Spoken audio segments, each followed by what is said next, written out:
यमुना नदी के किनारे चांद अपनी पूरी रोशनी में चमक रहा था और उसी चांदनी में एक सफेद संगमरमर की इमारत ऐसे लग रही थी जैसे खुद चांद ने जमीन पर उतरने का फैसला कर लिया हो। वो था ताजमहल। लेकिन क्या यह सिर्फ एक मकबरा है या फिर एक सपना जो किसी सम्राट ने अपनी मोहब्बत के लिए देखा था?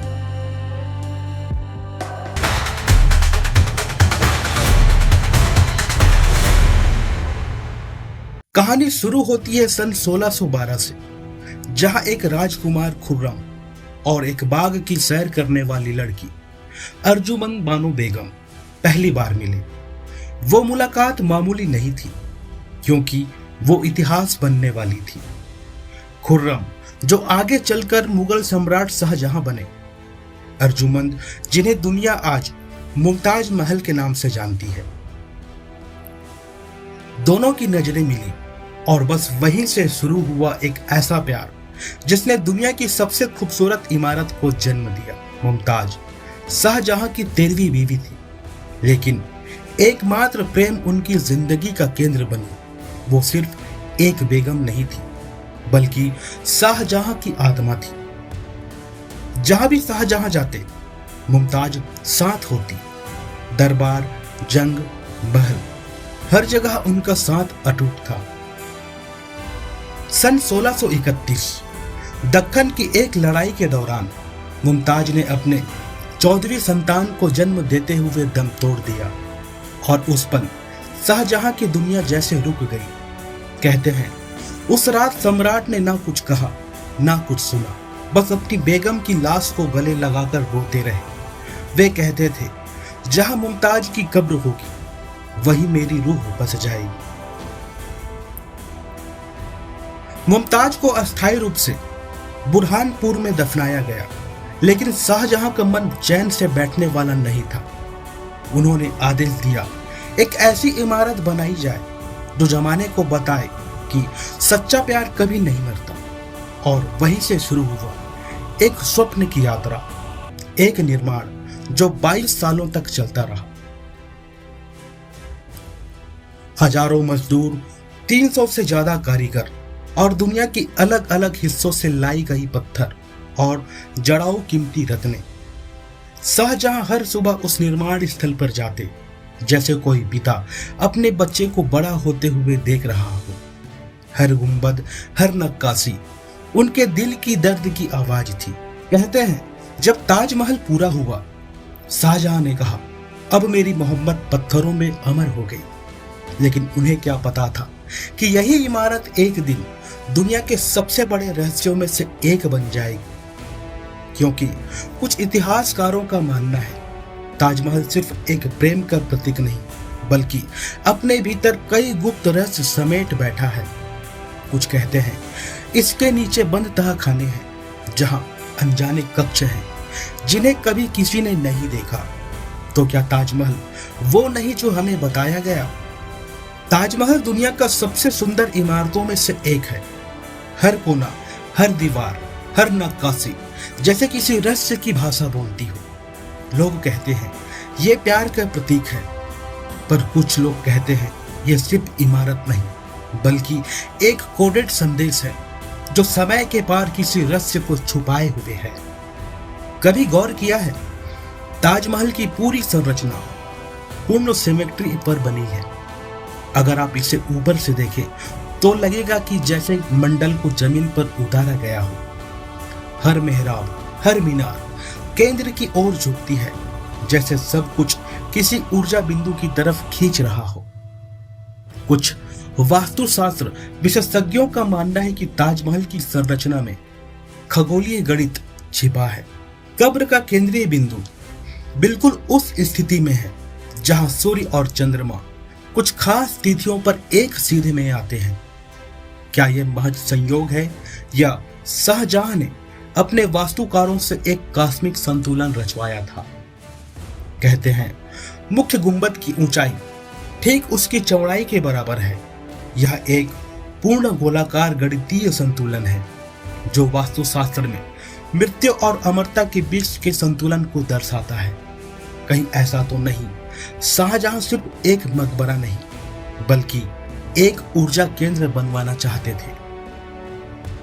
कुछ रहस्यवादी विद्वान तो यहां तक कहते हैं कि ताजमहल के मुख्य कक्ष पृथ्वी की ऊर्जा रेखाओं जियोमैग्नेटिक लाइंस के संगम पर बना है और इसके केंद्र में रखी गई मुमताज की कब्र वास्तव में एक एनर्जी रिसीवर की तरह कार्य करती है जो सकारात्मक स्पंदन को संचित करती है। कहा जाता है रात के समय जब चांद की किरणें ताजमहल पर पड़ती है तो संगमरमर की सतह उस ऊर्जा को रिफ्लेक्ट करती है, मानो कोई अदृश्य शक्ति सक्रिय हो उठती हो। ताजमहल का हर पैटर्न, हर दीवार पर उकेरे गए कुरान की आयतें और चारों ओर झुकी हुई मीनारें सब किसी ज्यामितीय रहस्य की ओर इशारा करते हैं। चार मीनारों की बाहर की ओर का झुकाव सिर्फ भूकंप या डिजाइन का उपाय नहीं था, बल्कि एक संकेत था कि हर चीज का केंद्र अंदर है, बाहर नहीं। लेकिन यहीं से शुरू होती है विवाद की सबसे गहरी परत। कई इतिहासकारों और शोधकर्ताओं का दावा है कि ताजमहल की वास्तुकला में इस्लामी नहीं बल्कि हिंदू मंदिरों जैसी संरचना झलकती है। मुख्य गुंबद के डिजाइन, कमरों की बनावट और चारों दिशाओं में एक समान प्रवेश द्वार, ये सब प्राचीन मंदिर वास्तुकला की याद दिलाती है। और फिर उभरती है एक कहानी जिसने इतिहास को दो हिस्सों में बांट दिया। कुछ लोग कहते हैं ताजमहल असल में तेजो महालय था, भगवान शिव को समर्पित एक प्राचीन मंदिर। कहते हैं शाहजहां ने इस संरचना को हड़प लिया और उसके ऊपर संगमरमर का नया रूप बनवाया। क्या यह सच है या फिर किसी साजिश का हिस्सा? कई पुरानों रिपोर्ट में कहा गया है कि ताजमहल के कुछ दरवाजे आज भी सील हैं। उनके पीछे क्या है ये कोई नहीं जानता। वो दरवाजे ना खोले गए, ना खोले जाने की अनुमति है। क्यों? कहा जाता है उन कमरों में वो चिन्ह और मूर्तियां हैं जो इस जगह की असली पहचान बता सकती है। लेकिन सरकारें बदलती रही, इतिहास के पन्ने पलटे गए और ताजमहल सिर्फ एक मकबरा कहलाता रहा। क्या सच में ऐसा है? क्या ताजमहल के अंदर कभी कोई मंदिर था या यह सिर्फ अफवाहों और अंधविश्वासों का खेल है? इतिहास के हर पन्ने में एक आधिकारिक कहानी होती है और उसके पीछे छुपी होती है एक वैकल्पिक सच्चाई। ताजमहल की कहानी में भी एक सच्चाई छिपी है। ताजमहल की कहानी में भी ऐसे ही एक कहानी छिपी है जो मकबरे की दीवारों से निकलकर एक प्राचीन मंदिर की ओर इशारा करती है। कहानी का नाम है तेजो महालय। कहा जाता है जहां आज ताजमहल खड़ा है वहां कभी एक भव्य मंदिर था, तेजो महालय, जो भगवान शिव को समर्पित था। स्थानीय ब्रज और आगरा के पुराने निवासियों के अनुसार इस क्षेत्र को तेजेश्वर महालय कहा जाता था, यानी तेज का महल या महादेव का स्थान। इतिहास के कुछ वैकल्पिक शोधकर्ता जैसे PNO और अन्य इतिहासकार दावा करते हैं कि ताजमहल वास्तव में एक पुराने शिव मंदिर का पुनर्निर्माण है। उनका कहना है कि शाहजहां ने इस संरचना को हड़प लिया और उसका नाम बदलकर ताजमहल रख दिया। PNO ने अपनी किताब ताजमहल द ट्रू स्टोरी में लिखा कि ताजमहल शब्द तेजो महालय से आया है, जहां तेज यानी भगवान शिव का तेज और महालय यानी मंदिर। उन्होंने दावा किया कि इस इमारत में कई संरचनात्मक संकेत हैं जो हिंदू मंदिरों जैसी हैं।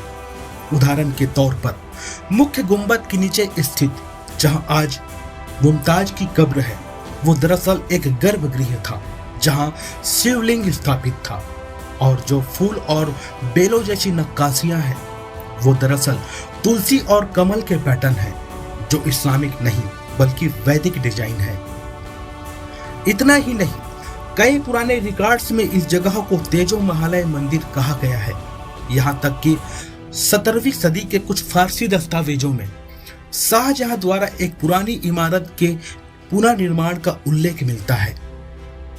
क्या ये वही इमारत थी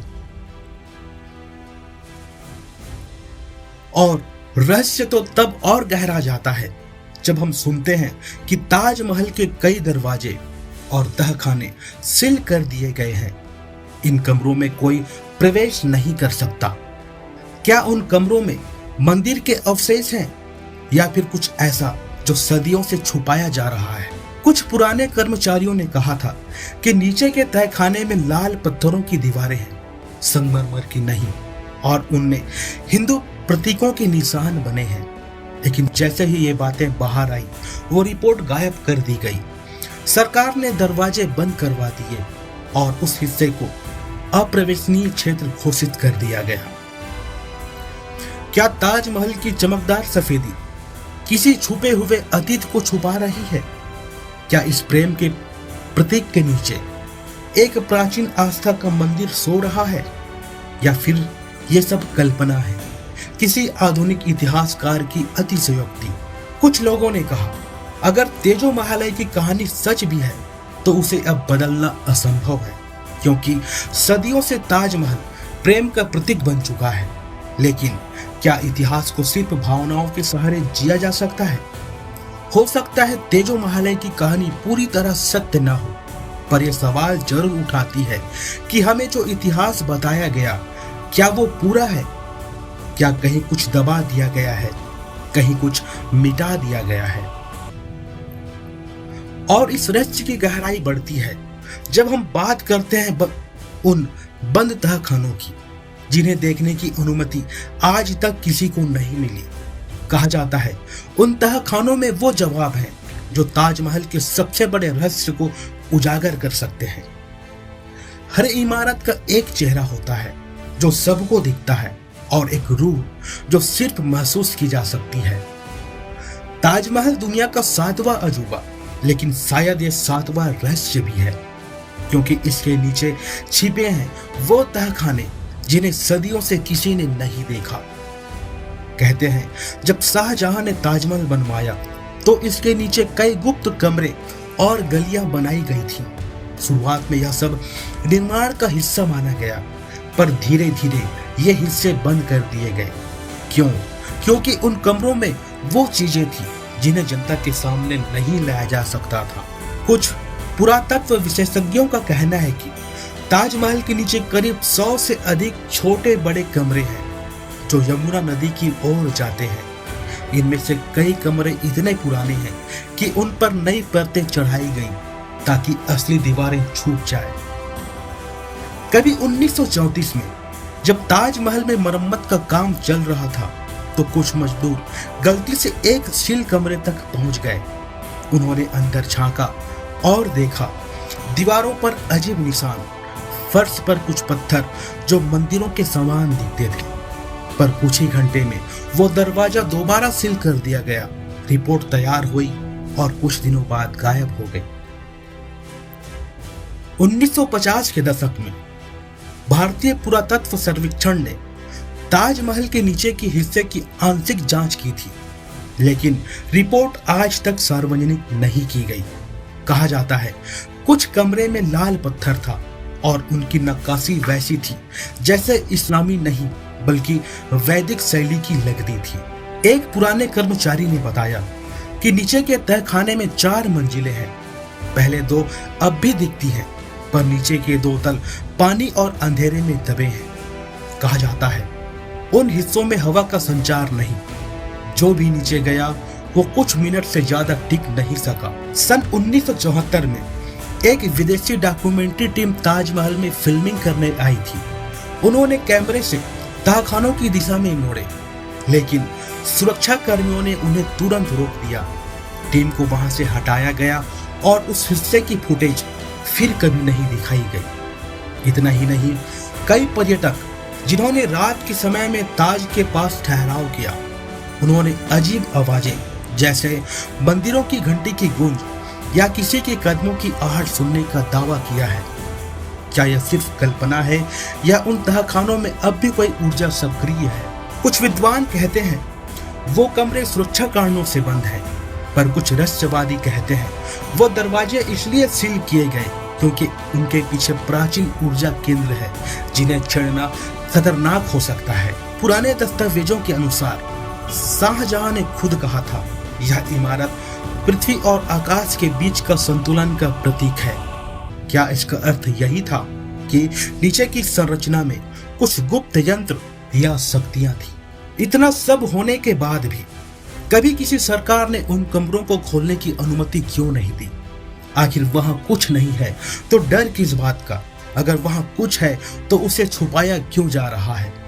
कहा जाता है जब चांदनी रात में ताजमहल का संगमरमर चमकता है तो नीचे के तह खाने में हल्की सी गूंज सुनाई देती है, मानो कोई पुरानी आवाज फुसफुसा रही हो, मैं यही हूँ अभी भी।